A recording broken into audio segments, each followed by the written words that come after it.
A Fox News alert on the investigation into the targeted shooting of Republicans, which left House Majority Whip Steve Scalise in critical condition. Good morning to you. I'm John Scott. And I'm Heather Childers. This time yesterday, thought he was going to be okay. Yeah, the reports are a lot different today. Yeah, we're still praying for him, though. The president and the vice president both visiting Congressman Scalise in the hospital, and his injuries, as we just said, are worse than first reported. The bullet that hit his hip also injuring internal organs, but doctors still expect him to make a full recovery. Now, the attack lasted 10 horrifying minutes and injured 4 other people. One witness describing the harrowing scene. They started shooting at me. I was pinned down in right field, and at that point I got struck in the leg and made a run for it. I was running for my life, got into the dugout, and I was bleeding pretty badly, but I was really just trying to keep my head down, keep everybody's heads down, and prevent anything else from happening. You know, we didn't know what was going on. There was a lot of uncertainty, and we were just trying to stay alive. In the meantime, we are getting some more information about the gunman who was killed and when Capitol police officers returned his fire. 66-year-old James Hodgkinson was a Bernie Sanders supporter who had several run-ins with the police. He also had a long history of lashing out at Republicans on social media and recently relocated to the Virginia area. Chief Intelligence Correspondent Catherine Herridge is live for us from Washington with more. Catherine? Thank you, Heather. The FBI says they believe the suspect got to the Virginia area as early as March, and since he's been living out of a white cargo van. Speaking to Fox 5 in D.C., a former mayor of Alexandria said he saw Hodgkinson on a regular basis at the Y near the ball field, and nothing seemed off. I knew he was new to, at least to the Y, didn't know where he lived, and then he said, yeah, I just moved to the area, and I don't remember where he said he was from. He may not have even offered it up, but I didn't bother asking. And so then he said, yeah, Alexandria's a very nice place. I really like it here. But a Facebook page bearing the suspect's name includes photos of Bernie Sanders as well as anti-Trump rhetoric reading, "Trump is a traitor. Trump has destroyed our democracy. It's time to destroy Trump and company." At this hour, the ATF is tracing 2 weapons, a shotgun and a rifle, as a neighbor of the suspect, James Hodgkinson, tells Fox about an incident in Belleville, Illinois last March that only stopped after police were called in. He pointed the rifle towards the center of the timber back there and started shooting across the field, you know, and it was a high-powered rifle, and I thought, good grief, there's houses over there.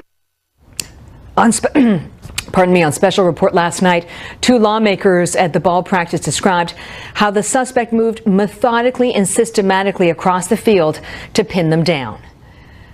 He was calculated about how that when you say he was herding you into one spot, explain that, because I've not heard that before. Well, there was only one entrance into the park, and once you're in that park and on the field, you're inside of a fence.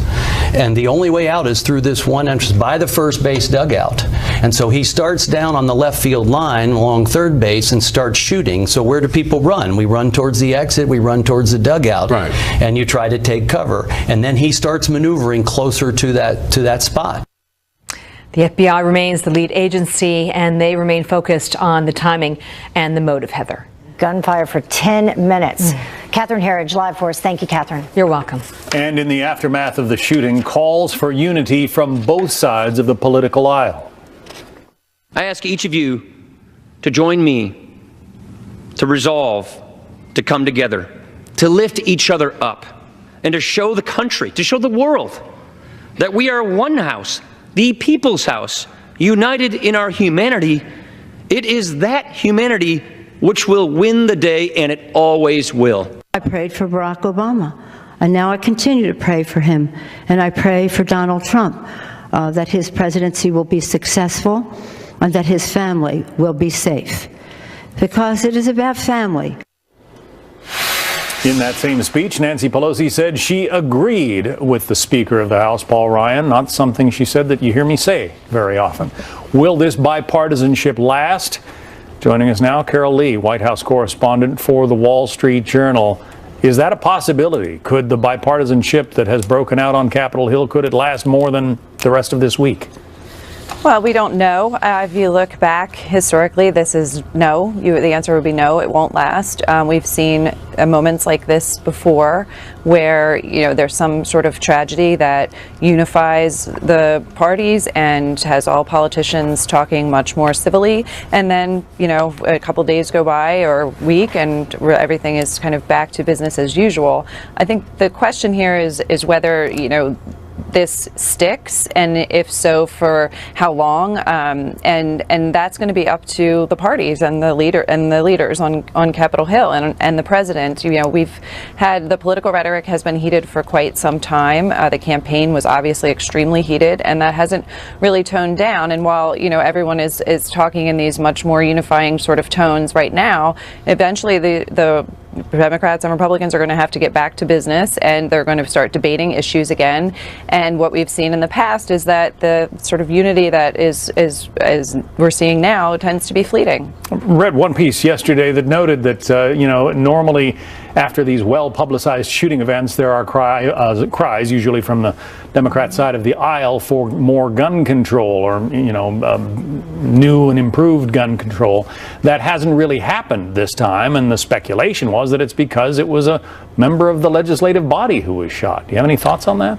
Well, if you remember, Gabby Giffords was also a member of Congress, and when she was shot, and we saw similar kinds of, softening the tones, and there was a much different kind of demeanor, and the debates were a little more civil. But again, that was fleeting, and it didn't last. And it's arguably, it's only gotten worse since then, the political discourse. Yeah, Steve Scalise in worse shape than we had originally been led to believe, but the doctors have said he will make a full recovery.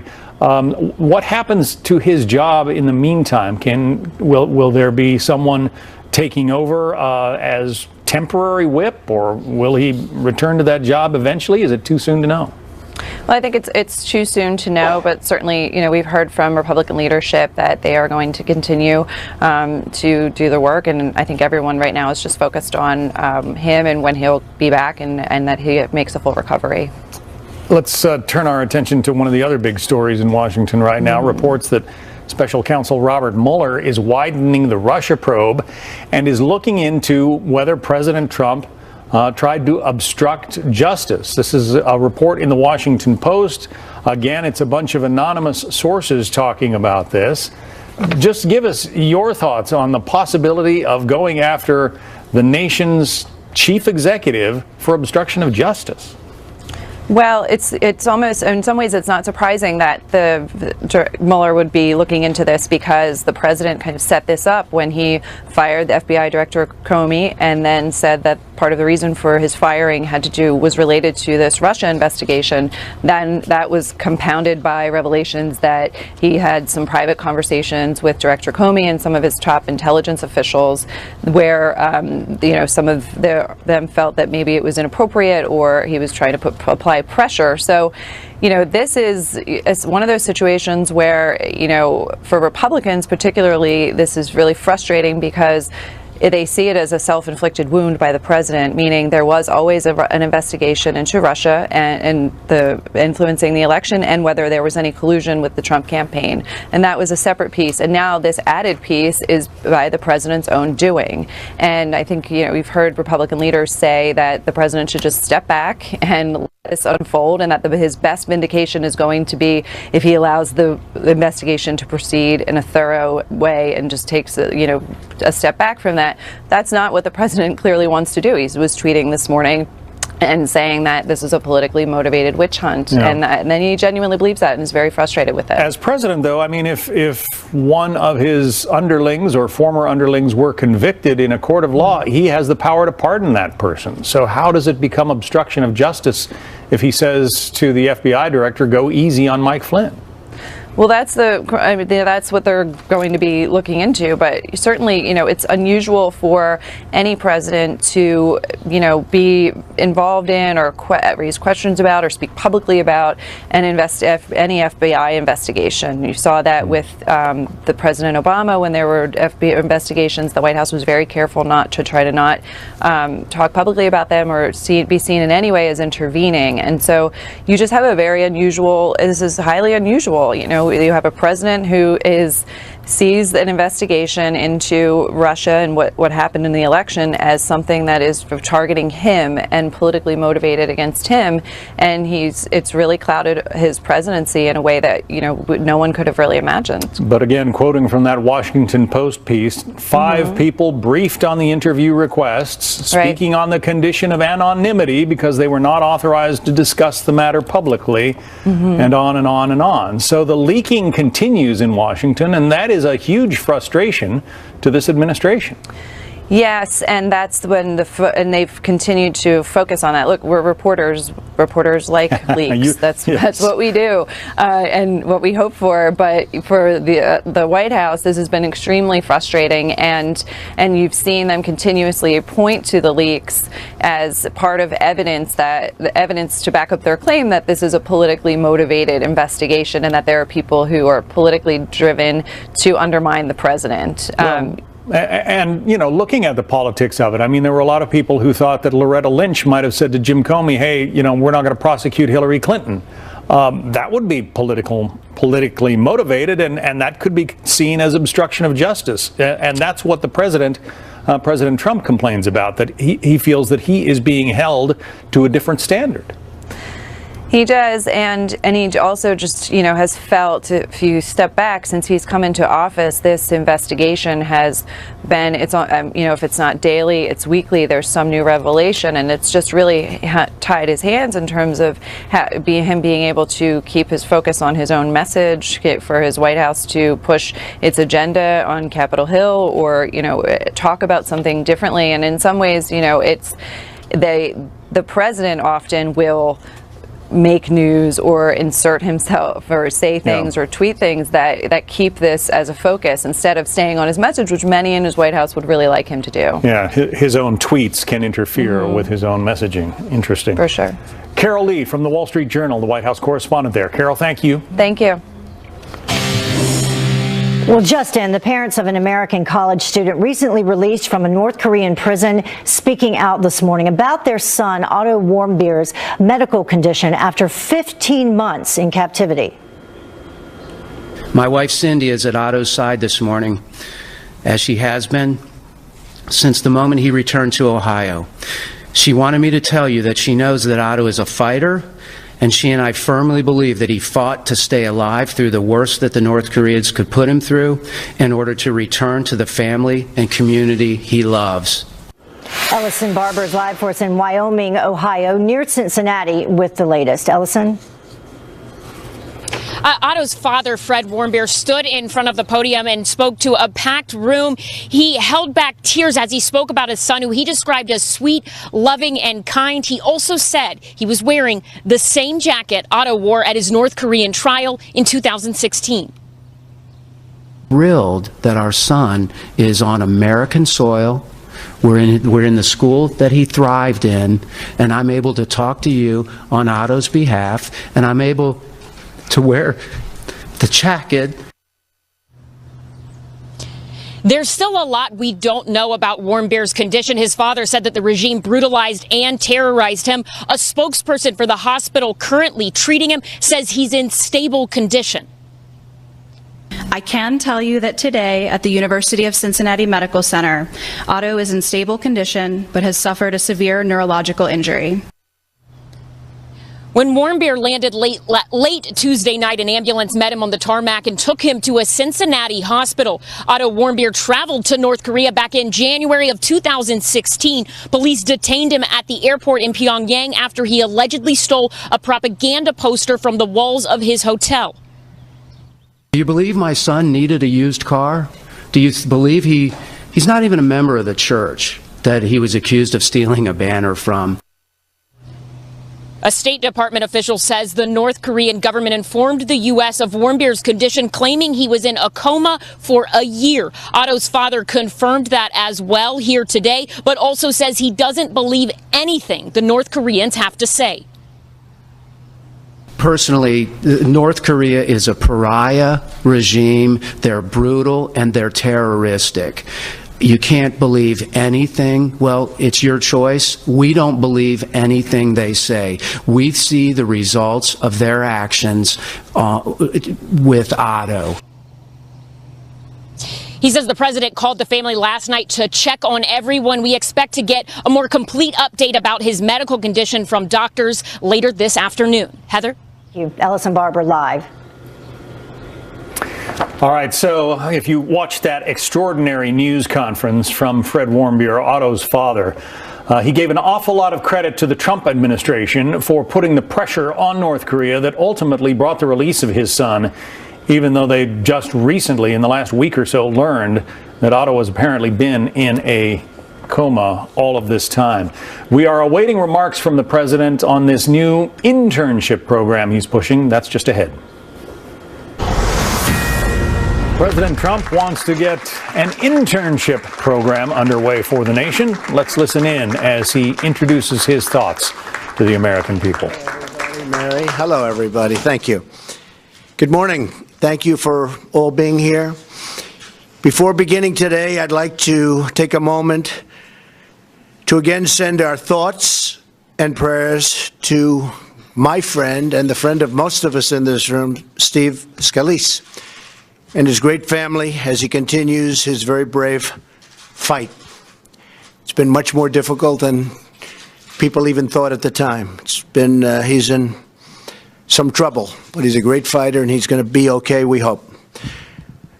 I visited Steve and his family at the hospital last night, and I reassured them that the entire country is pulling for them, praying for them, and that we are here for them every single step of the way. America's hearts, and we mean this in the truest sense, sends its love. We've got a lot of hearts in this country, great hearts, and they're all sending their love and support to the Scalise family. And Steve, in his own way, may have brought some unity to our long divided country. We've had a very, very divided country for many years. And I have a feeling that Steve has made a great sacrifice, but there could be some unity being brought to our country. Let's hope so. While at the hospital, I also visited with Special Agent Crystal Griner, terrific young woman, of the Capitol Police and her family. Crystal is one of the 2 Capitol Police officers who saved so many lives through her heroism, along with Special Agent David Bailey. They ran right into the fire. They ran right into those guns and the bullets, and they saved a lot of lives. America salutes both of their courage. They have great, great courage. We all salute them. We also salute the men and women of the Alexandria Police Fire and Rescue and all of the first responders. The timing and the speed and the professionalism was incredible. They performed with bravery and with skill. Finally, our heartfelt prayers go out to Matt Micah, who was badly wounded in the assault. To Matt's family, anything you need, we are here for you. Hopefully, Matt will be okay. In these difficult hours, it's more important than ever to help each other, care for each other, and remind each other that we are all united by our love of our great and beautiful country. We're joined today by Secretary Acosta, Secretary Ross, and Administrator McMahon as we prepare to make a historic announcement to train Americans for the jobs of the future. We have a lot of companies moving into this country. You see the unemployment rate is at a very, very low level. Job enthusiasm and manufacturing, business enthusiasm is at record levels, never been higher. And a lot of good numbers are coming out, including almost $4 trillion in gain to the stock markets. And since the election, $4 trillion. We just signed a big deal yesterday for hundreds of millions of dollars worth of equipment and military equipment going to be made in this country, in our country, for other countries. We've got it going. We have to make sure the people are here and they're going to be well trained. So I want to thank my daughter Ivanka and her leadership. She has worked so hard on this. She understands how important it is. We're training people to have great jobs and high-paying jobs. And we're here today to celebrate the dignity of work. It's really a good term, dignity of work, and the greatness of the American worker, which I've been celebrating for a long time. Probably wouldn't be here if it weren't for the American worker. And the American worker sees what's happening in Michigan and in Ohio and in a lot of places that we've had a huge impact on just in a short period of time that I've been here and this administration has been involved. We have a lot of companies moving in. A lot of plants are going to be built. A lot of plants are being expanded. And big ones are going to be announced very soon. We're going to hear some very big names that I can't tell you about now. We want to get them signed on the dotted line. We don't want to talk too quickly. It's called sign them on the dotted line, right? In just a few moments, I'll be signing an executive order to expand apprenticeships and vocational training to help all Americans find a rewarding career, earn a great living, and support themselves and their families, and love going to work in the morning. We will be removing federal restrictions that have prevented many different industries from creating apprenticeship programs. We have regulations on top of regulations, and in history, nobody has gotten rid of so many regulations as the Trump administration. And that's one of the reasons that you see the jobs and the companies all kicking in so strongly. I think some very good numbers are going to be announced, by the way, in the very near future as to GDP. So we're empowering these companies, these unions, industry groups, federal agencies to go out and create new apprenticeships for millions of our citizens. Apprenticeships place students into great jobs without the crippling debt of traditional four-year college degrees. Instead, apprentices earn while they learn, which is an expression we're using, earn while you learn.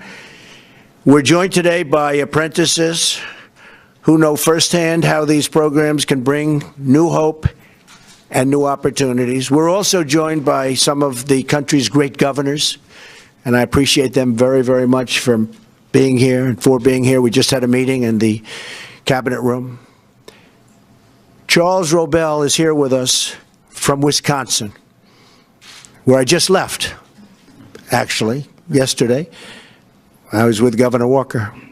Charles is a three-time combat veteran who bravely served our nation, highly respected. After Charles came back from the war, he, like so many other Americans, faced very tough economic times. Charles began taking machine tool operation courses from a technical college. He immediately excelled. He was really, really good at it, they say. That's what they say. I haven't checked. Where is Charles? I think I'm doing okay. Come here. Charles, they tell me. I haven't checked it. I want to check you out, all right? But he immediately excelled. And by the end of his year-long apprenticeship, Charles will be making more than $60,000 a year and going up a lot higher than that. And he loves what he does. I think you really love it, right? Yeah, he loves it. Charles, we thank you for your service to our country, both in the military and in exactly what you're doing right now, which is so important. And we congratulate you on this exciting new career. And you're going to have some great future. Thank you, Charles. Appreciate it.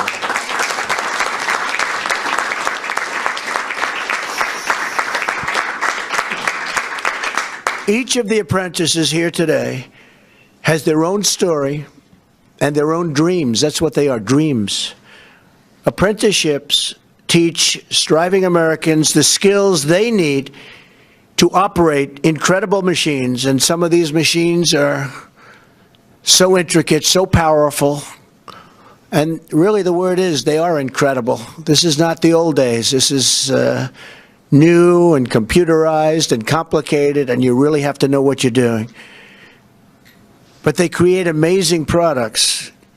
And to construct skyscrapers that touch the clouds, I mean, you look at the equipment today and just go back 10 years ago and 20 years ago, it's from a different world, from a different planet. It's incredible.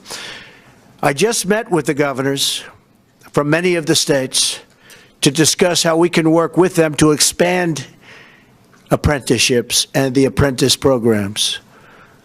I'm also delighted to be here with CEOs of major companies who support our apprenticeship initiatives. And we had a tremendous number of the biggest CEOs in the world here yesterday. And we talked about this also.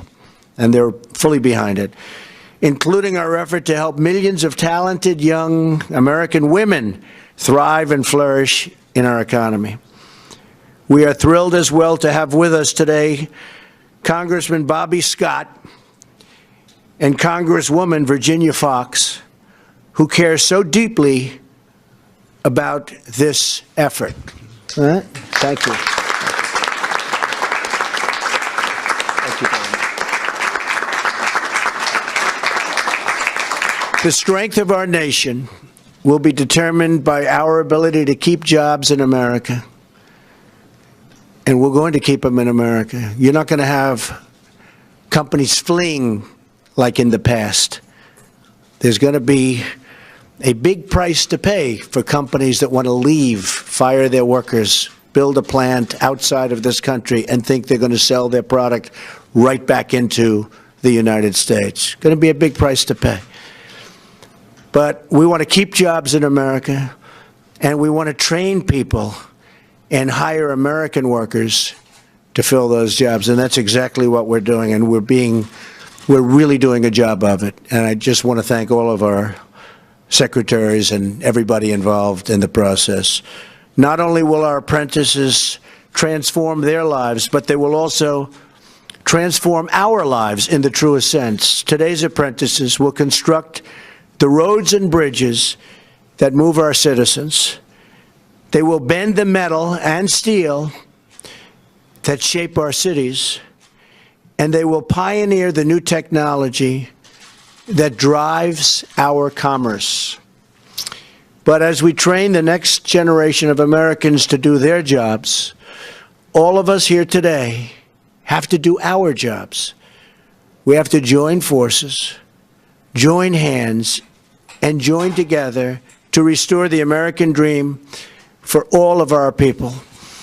And one of the parts of the American dream is we're going to come down very, very hard, and we already have. You've seen what's going on the border, on this massive drug problem that we have in the United States, and frankly that other countries have also. And we're coming down very, very hard on it. And if we don't, it's called shame on us. So everybody that's worked so hard on this program and everybody in this room, including the reporters, God bless you. God bless America. And let's go out and let's do a really terrific job with the apprentice program. Thank you very much. Thank you very much. Appreciate it.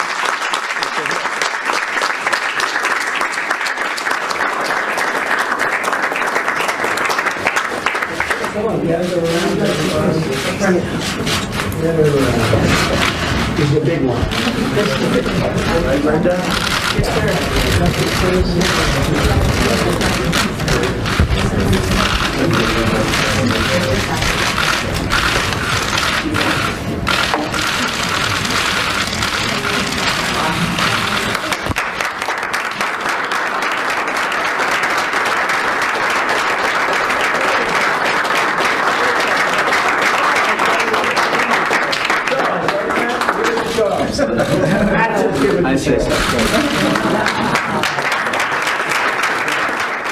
So the former host of the very popular and long-running television program The Apprentice is now President of the United States, and perhaps it might not surprise you that he, with the help of his daughter, has developed the Apprenticeship and Workforce of Tomorrow initiative. That is what he just signed an executive order about, trying to push people into the workplace through apprenticeship programs. Not everybody is cut out for college. Not everybody needs to depart with a 4-year degree and a lot of debt, and that's what the president is trying to make plain. He also obviously opened with remarks about the condition of Representative Steve Scalise, who was the worst injured of those shot yesterday during that congressional baseball practice. Joining me now to touch on that, Wyoming Senator John Barrasso. He's chairman of the Senate Republican Policy Committee. Also, sir, an orthopedic surgeon. Yes, I just wonder if you have any knowledge of Steve Scalise's condition based on talking with his doctors. No, other than what we've seen in the press and the thoughts and prayers of all the people on Capitol Hill or with Steve Scalise and anyone injured in that, and special thanks to the officers who were there who prevented that situation from becoming much, much worse. But all of us here on Capitol Hill, Republicans and Democrats, are committed to making America better, safer, stronger. The ball game needs to go on tonight to raise money for the charities that are supported, and it's done in a bipartisan way. Yeah, and we know that Team Scalise is going to be there. We've received a news release to that effect from the whip's office. Just about everybody on his team is going to be in attendance at that game. We were just talking with Carol Lee. Now, she and I are reporters. The question is, can a sense of comity prevail on Capitol Hill? Will there be less rancor in our political discourse in the days going forward? What do you think? Well, I certainly hope so. We're just passing today in the Senate a bipartisan bill, sanctions against Russia, sanctions that are meaningful, and sanctions against Iran. All of these things are important. I think it's going to be a big vote, and it's going to be bipartisan to show how united we are to keep America safe and secure and strong. That's going to be a bipartisan effort. I want that to go on further as we continue on efforts of jobs, the economy, national security, certainly the infrastructure projects that we're working on here in Congress. But I will tell you, as one senator from Wyoming, I'm going to be home this weekend, traveling the state and continuing to do it the way I have always done it, without security, visiting with people one-on-one. It was a pretty bruising campaign season. Hillary Clinton versus Donald Trump versus, frankly, Bernie Sanders. And, Bernie Sanders, did everything he could to separate himself from this supporter of his who apparently went deranged and opened fire yesterday. But is it incumbent on politicians to, just constantly call upon those who support them to try to avoid this kind of thinking, this kind of, demented action? Well, it is demented action. It is deranged thinking. There's a lot of history in the United States of people debating vigorously issues, and we're going to continue to do that. And I'll be home in Wyoming hearing about the more pain that Obamacare is causing people in Wyoming. I'll be hearing about jobs and the economy. But I think it's important, once we get back here, to work together to find solutions that are in the best interest of the American people. So one of the things that it would seem, would just lighten the mood of the entire country is more jobs, more economic activity. If you can provide that to the American people, does some of this bitterness, some of this anger go away? Well, I think that a growing economy is very important. People want a strong and healthy economy, and that's what President Trump has just done with the action that he signed, this apprenticeship program, getting people to work, getting people training, getting people more education in work environments in terms of what works in the practical world. So I congratulate the president. I had lunch with him on Tuesday, and we focused a lot on health care, but additionally, it's a matter of focusing on jobs and the economy, getting the country moving again in Wyoming, just removing some of these onerous, punishing regulations that we've dealt with over the past 8 years have been a big boost to us in Wyoming. I was there last couple of weeks ago, and a guy in the convenience store said, things are good, we're hiring again. That's what we want to hear all across America. People are going back to work. putting food on the table, getting the kids to school. That's what people want to have happen. They worry about their own lives, not what Congress is doing. We need to make sure it's better for them at home. Senator John Barrasso, Republican of Wyoming. Enjoy your trip home this weekend, sir. Thanks very much. Thanks for having me.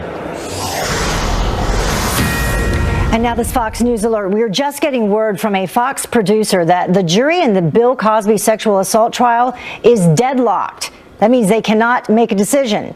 But the judge has ordered them to continue deliberations. This, of course, is day 9 of the Bill Cosby trial, day 4 of jury deliberations. And even though they say they're deadlocked, it's back to work, according to the judge. We'll see what happens, and we'll continue to follow it for you. And in the meantime, back here, we have another Fox News alert for you. The political fallout from the shooting that targeted Republicans at the charity baseball game practice. We're still talking about that, with the attack heightening concerns about the Washington's tense partisanship and angry rhetoric, which seems to be the worst that it's been in recent American politics.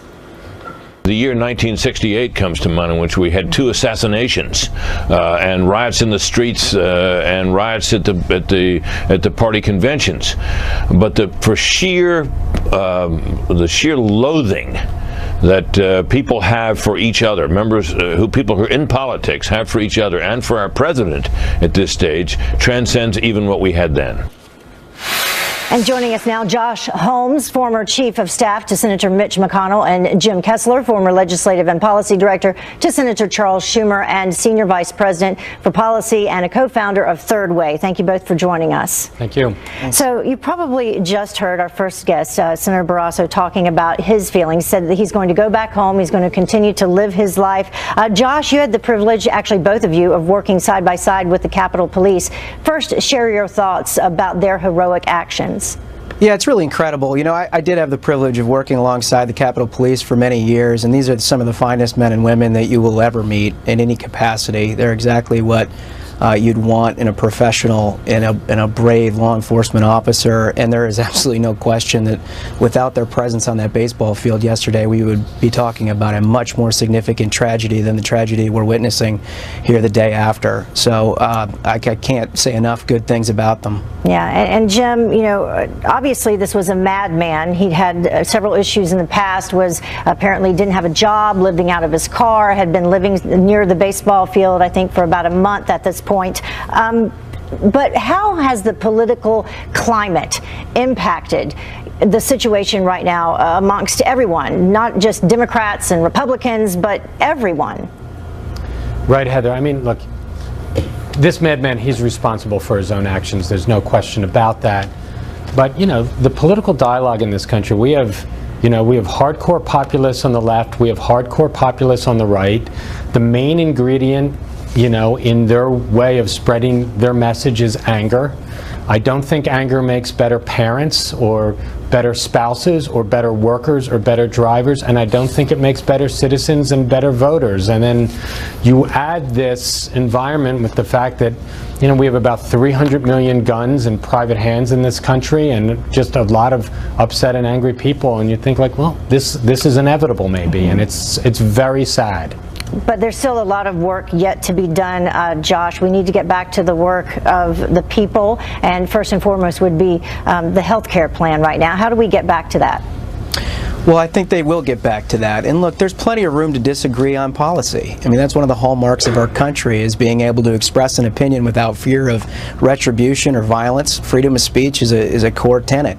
So I think they'll get back pretty quickly. Healthcare is moving right along. I think last time Jim and I were on, Jim's prediction was that we weren't going to get there, and here we are a couple of months later, that inching towards hopefully Senate passage of something. Thank you for bringing that up. Still haven't gotten there. We're still inching past it, and Jim, I know you're going to bring this up. Nothing being debated publicly, so that is an issue. Well, look, if you're not debating it publicly, it means you don't have something that you really want to show. I think Republicans, Jim, come on. Oh, yeah. Josh, I think Republicans are in a pickle. I think they've got a bill. Every month, Obamacare becomes more popular. Who would have guessed? And this replacement bill gets less popular, and Republicans have a choice: pass a bill that people don't like or break a promise that they probably never should have made. Yeah. All right, well, we will see if we can get back to that. Josh Holmes, Jim Kessler, thank you so much for joining us today. Thank you. Thank you. Well, day 4 of deliberations in the sexual assault trial against comedian Bill Cosby, and the jury has sent word to the judge that it is deadlocked, cannot reach a consensus on any of the 3 counts that the comedian and entertainer faces. The judge has said, too early for that. 4 days of deliberation is not enough. Go back to the jury room and see if you can come to a verdict. We'll have that topic taken up by our legal panel straight ahead.